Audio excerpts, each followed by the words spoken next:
தக் லைஃப் விண்வெளி நாயகன் அப்படின்னு வந்து இந்த ஒரு பர்டிகுலர் வேர்டை கேட்ட உடனே, அதுவும் அந்த மியூசிக்கோட கேட்கும் போதுல ஏதோ ஒரு வேற ஒரு உலகத்துக்கு போற மாதிரி இருந்தது அப்படின்ற ஒரு ஃபீல் எல்லா மக்களுக்கும் இருந்தது.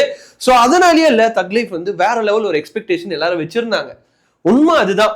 நம்ம போய் பார்க்கும்போது இல்ல கமல் சார் வந்து கொடுத்த ஒரு அந்த எக்ஸ்பெக்டேஷன் பில்டப் இருக்குல்ல, அதுக்கப்புறம் வந்து அங்கங்க வந்து நிறைய பழைய காம்போ லைக் நாயகனுக்கு அப்புறம் கிட்டத்தட்ட ஒரு 30 வருஷத்துக்கு மேலக்கு அப்புறம் மணிரத்னம், ரஹ்மான், கமலஹாசன், சிம்பு, அபிராமி, த்ரிஷா, ஜார்ஜ், நாசரு அப்படின்னு சொல்லி பயங்கரமா எல்லாரும் சேர்ந்து ஐயோ அப்படின்ற மாதிரி தான் இருந்தது. ஆடியன்ஸா நான் வந்து நார்மல் ஆடியன்ஸ், ஓகேங்களா, நான் வந்து பேசிக்காவே விஜய் ஃபேன்.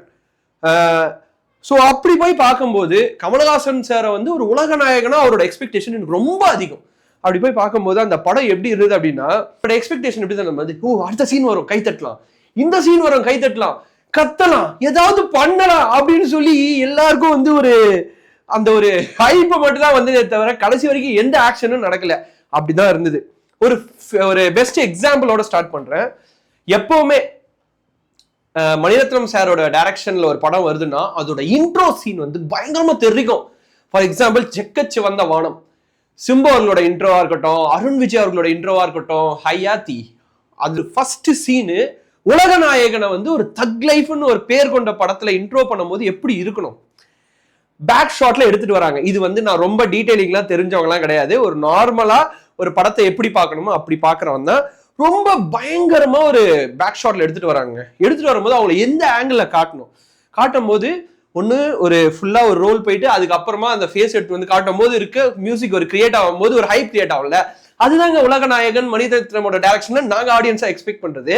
பட் நடந்தது என்ன தெரியுமாங்க, டக்குன்னு ஒரு பேக் ஷாட் போயிட்டே இருந்தது, டக்குன்னு ஒரு ஃபேஸை காட்டிடுறாங்க. ஒரு கத்தத்துக்கான ப்ராபபிலிட்டியே இல்லைங்க, முடிஞ்சுது, அங்கேயே ஒரு கேம் முடிஞ்சுதா. ஸோ அதுக்கப்புறமே வந்து சிம்புவோட இன்ட்ரோ, சரி அதையாச்சும் பயங்கரமா கொடுப்பாங்க அப்படின்னு பார்த்தா அது அவர் தான் தெரியுது, ஓகேவா, அவர் தான் டிரைவ் பண்றாரு அந்த வண்டியை அப்படின்றதெல்லாம் தெரியுது. ரொம்ப நேரமா இழுத்துட்டு போறாங்க அந்த இன்ட்ரோவை. அந்த இன்ட்ரோல இப்ப ரீசெண்டா நீங்க பார்த்த இன்ட்ரோஸ்லாம் பாத்தீங்கன்னா இன்ஃபேக்ட் ரெட்ரோவா இருக்கட்டும், இன்ட்ரோல பயங்கரமா இருக்கும். ரெட்ரோ இன்ட்ரோலாம், அந்த விண்டேஜ் இன்ட்ரோலாம் எடுத்துட்டு. ஸோ அந்த மாதிரி ஒரு இன்ட்ரோ சீனுக்கே நிறைய எக்ஸ்பெக்டேஷன் ஆடியன்ஸ்க்கு கிரியேட் ஆயிடுச்சு. ரத்னம் சாரோட படம்னாலே இல்ல ஒரு ஸ்மோக்கி எஃபெக்டோட பொறுமையா போற படமா தான் இருக்கும். பட் ஆனா நிறைய விஷயங்கள் அதுல வந்து பின் பாயிண்ட் பண்ணியிருப்பாங்க. நம்ம வந்து ஒரு ஏன்னா இதுல ரைட்டிங் வந்து மணிரத்னம் சார் கூட வித் கமலஹாசன் சார்னும் போது ரெண்டு பேரும் ஒரு ரைட்டிங்ல தெரிக்க விட்டுருப்பாங்க அப்படின்னு சொல்லி ஏதாவது ஒரு பயங்கரமான டைலாக்ஸ் வரும், இல்ல ஏதாவது ஒரு பயங்கரமா வந்து சீன்ஸ் வரும் அப்படின்னு சொல்லி நிறைய எக்ஸ்பெக்ட் பண்ணி தான் போனேன். பட் எதுவுமே நடக்கல. படத்தை வந்து ஓவராலா நம்ம எப்படி வந்து எடுத்து பார்க்கலாம் அப்படின்னா, செக்கச்சு வந்த வானம் எனக்கு அப்படி ஃபீல் ஆச்சுங்க. நிறைய பேர் அதான் சொல்றாங்க, செக்கச்சு வந்த வானம் இந்த சைடு, செகண்ட் ஹாஃப்ல விவேகம், அப்படியே முடியும் போது வெந்து தணிந்தது காடு. நீங்க நம்ப மாட்டீங்க, லிட்டரலா செகண்ட் ஹாஃப் இன்டர்வல் முடிஞ்சு இல்ல ஒரு சிலர் எல்லாம் பாப்கார்ன் வாங்கிட்டு உள்ள நுழையும் போது என்ன விவேகம் படம் போட்டுட்டாங்க அப்படின்ற மாதிரிதான் இருந்தாங்க. அப்படிதான் இருந்தது அந்த சீன்ஸ்லாம், எக்ஸாக்டா அந்த மாதிரி தான் இருந்தது. ஸோ என்னதான் இருந்தாலும் ஆஸ் ஒரு ரிவ்யூவா நம்ம பண்ணும்போது படத்தோட பாசிட்டிவ்ஸ் கண்டிப்பா சொல்லி ஆகணுங்க. படத்தோட பாசிட்டிவ்ஸ் அப்படின்னு பார்த்தோம்னா ஃபைட் ஷாட்ஸ் எல்லாமே வந்து ரியலிஸ்டிக்கா பண்ணியிருந்தாங்க. நிறைய ஃபைட்ஸ் என்னன்னா காரோட பம்பர் போய் இடிச்சு அந்த பம்பர் உடையிறது, பிளாட்ஃபார்ம்ல உட்காந்துருந்தா ஒரு ஆக்சிடென்ட் ஆனா எப்படி வந்து அது காட்டுவாங்க, இதெல்லாம் வந்து ஒரு டீடைலிங்ல நல்லா காட்டிருந்தாங்க. அதுக்கப்புறம் எவர் கிரீன் கமல் சாரோட லவ்ங்க. நீங்க இன்னும் 3000 4000 வருஷம் 10,000 வருஷம் இல்ல ஒரு இந்த பிசி ஏடி எல்லாம் கலந்து போய் ஒரு சிடி வந்து கமல் சாரை பத்தி எடுத்து பார்த்தா கூட இல்ல, அதோட லவ் அவர் சொல்ற விதம் அந்த லவ் அப்படின்னும் போது ரெண்டு பேர்கிட்டயும் லவ் நல்லா இருந்தது. அதுக்கு அடுத்தது வந்து சிம்பு அவர்களை, நீங்க கமலஹாசன் வந்து அவரை பெருசா காமிச்சிக்க மாட்டாரு, அவர் டைலாக் டெலிவரி நடிப்பு அப்படின்னு போயிடுவாரு. சிம்பு அவர்களோட நடிப்பே இருந்தாலும் அவருக்குன்னு ஒரு ரோல் இருக்குல்ல, பயங்கரமா நான் தான் இங்க சக்திவேல் அப்படின்னு சொல்றாருல, அந்த அளவுக்கு அதுல எதுவுமே இல்லை. அவருக்கான கேரக்டர் ஓரியன்டட் எதுவுமே அந்த டீடைலிங்ல இல்லை. இதை விட பெரிய நெகட்டிவ் என்னன்னா கமலஹாசன் சார் இந்த சைட்ல மணிரத்னம் அப்படின்னும் போது அவங்க ரெண்டு பேருக்குள்ளயும் இருக்க இந்த ஸ்கிரிப்ட் ரைட்டிங் வந்து எங்கேயுமே இல்லைன்ற மாதிரி தான் இருந்தது. ஏன்னா ஒரு சின்ன டைலாக்ல கூட ஏதாவது ஒரு கருத்து இருக்கும், இல்ல வந்து சொல்ல வேண்டிய விஷயத்த வந்து பயங்கரமா சொல்லியிருப்பாங்க. இப்ப நடந்தே போயிட்டு இருக்கோம், நான் 8 அடி பாஞ்சா நீ 18 அடி பாயிர அப்படின்னும் போது ஒரு திருத்தம் சிம்பு அவர்கள் சொல்றாரு நான் 16 அடி பாது அப்படின்ற. அப்படின்னு பாத்தீங்கன்னா இப்ப நான் முன்னாடி சொன்ன மாதிரி செக்கச்ச வந்த வானத்துல நிறைய மியூசிக்ஸ், நிறைய இன்ட்ரோஸ், நிறைய பிளாக் பஸ்டர் அந்த அந்த மியூசிக் வந்து நம்ம காதுல கேட்டுட்டே இருக்கும். இங்க நெகட்டிவ் என்ன தெரியுமா, சாங் வந்து சிம்பு அவர்களோட வரும்போது பால் டப்பா அவர் வந்து பயங்கரமா சாங் தெரிக்க விடுறாரு. மற்ற நேரத்துல அந்த 5 வண்ண பூவே அது வந்து ஒரு 2 செகண்ட் இல்ல ஒரு 5 செகண்ட் அப்படியே வந்து பாடிட்டு போயிடுது. எனக்கு எப்படி தெரியுமா தெரிஞ்சுது, இந்த இந்த ஸ்டார்ட் அப் சேனல்ஸ்லாம் வந்து ஒரு சில என்னையே எடுத்துங்களேன், அந்த மாதிரி ஒரு எடிட் சும்மா 5 வண்ண பூவே ஐயோ அந்த இது வரக்கூடாது, இந்த காப்பிரைட் இஷ்யூ வரக்கூடாது அப்படின்னு சொல்லி ஒண்ணு எடுப்பாங்க பாத்தீங்களா, அந்த மாதிரி இருந்தது. ஸோ இதுலலாம் ஒரு டைலாக் மாதிரி தான் இருக்குது, நார்மலா ஏதோ எழுதி அந்த ஆன் த ஸ்பாட்ல எழுதுன மாதிரி தான் ஒரு ஃபீலிங் இருந்தது. ஸோ இது வந்து ஓவராலா நான் படத்தை பத்தி சொல்லிட்டு இருக்கேன்.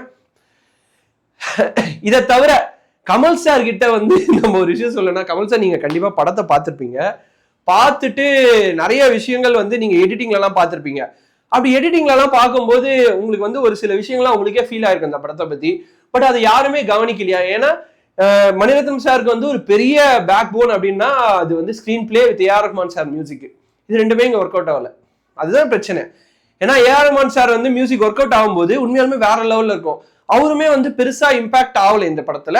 மணிரத்னம் சாரோட சினிமோட்டோகிராஃபி அப்படின்னு சொல்லக்கூடிய அளவுக்கு கூட எதுவுமே இல்லைன்றதுதான் இங்க பிரச்சனையே. சரி ஓகேப்பா, இதெல்லாம் விட்டுட்டு கூட அப்படியே வந்து வெளியில வந்து ஏதாவது பார்க்கலாம், இந்த விண்வெளி நாயகனுக்கும் இந்த தக் லைஃப்க்கு பேருக்கு ஏதாவது சம்பந்தம் இருக்கா அப்படின்னு பாத்தீங்கன்னா அதுவுமே இல்லை. அதுக்காகவாச்சும் ஏதாவது பண்ணுங்க அப்படின்ற மாதிரி ஆடியன்ஸ் ஃபர்ஸ்ட் ஹாஃப் முடிஞ்சு இல்ல, ஃபர்ஸ்ட் ஹாஃப் ரொம்ப ஸ்லோவா போனாலும் அதுதான். அதுல அவரே கமல் சாரே சொல்லியிருப்பாரு, டெல்லியில வந்து இந்த மாதிரி அண்ணன் தம்பி இந்த மாதிரி நம்பினவங்க எல்லாம் வந்து குழி தோண்டி புதைச்ச இடம் தான் இது அப்படின்ற மாதிரி ஒரு டைலாக் சொல்லியிருப்பாரு. அவருக்கே தெரியுது ஓகேவா, ரொம்ப பழைய கதை, ஒரு ஒண்ணுமே இல்லைங்க, எந்த இடத்துலயுமே வந்து ஒரு மேட்சிங்கே இல்லை. இன்ஃபேக்ட் கமல் சார் வந்து எங்கேயோ போயிட்டு அடிபட்டு திரும்பிலாம் வரும்போது அதே ட்ரெஸ்ஸே போட்டுன்னு இருக்காரு எல்லா இடத்துலயுமே. ஒரு திருச்செந்தூர் வராருங்க, திருச்செந்தூர்ல அவங்க ஒய்ஃபுக்கு எதுக்கு மண்டையில அடிபட்டது, ஏன் என்ன ஆச்சு, அந்த ஸ்டோரியை பத்திலாம் எதுவுமே தெரியல நம்மளுக்கு. அவங்களே ஒரு ஸ்டோரி சொன்னாங்க, அவங்களே முடிச்சிட்டாங்க. கமல் சார் வந்து பேசுறாரு, நான் தான் உன்னோட சக்தின்னு நான் டான் போட்டு கூப்பிடு அப்படின்றாரு. எதுவுமே வந்து ஒரு சிங்கே ஆகாத மாதிரி ஒரு ஃபீலு. அது வந்து சொல்லவே முடியல. இன்ஃபேக்ட் ஒரு டீடைலிங்லா இருக்கட்டும், ஒரு ட்ரெஸ்ஸிங் ஸ்டைலா இருக்கட்டும், எதுவுமே வந்து ஒரு நம்மளுக்கு ஒரு சாட்டிஸ்பாக்சனே இல்லை அப்படின்ற மாதிரி தான் இருக்கு. கடைசி ஒரு 30 வருஷத்துல மணிரத்னம் சார் இல்ல வந்து கமல்ஹாசன் சாரை பார்க்கும்போது எனக்கு வந்து ஒரே ஒரு விஷயம் தான், நீங்க நாயகனை வந்து மறந்துடுவீங்க அப்படின்னு சொன்னது ஓகே, பட் கண்டிப்பா இந்த படத்தால நாங்க மறக்க மாட்டோம், அது மட்டும் உண்மை. கண்டிப்பா அப்கமிங் ஃபிலிம்ல நீங்க வந்து பயங்கரமான ஒரு வெயிட் பண்ணுவோம். பட் இந்த படத்தை வந்து தியேட்டர்ல போய் பாக்குறவங்க கண்டிப்பா one time watchable. Other than that உங்களுக்கே புரியும், தேட்டர் மூவி நம்ம வந்து அதுல நிறைய பேரோட உழைப்பு இருக்கு. To watch in theatres. This Vijay Karthik signing off Tata, bye bye, see you. தண்ணியை கம்மியா யூஸ் பண்ணுங்க, பிளாஸ்டிக் யூஸ் பண்ணுங்க, பபாய்.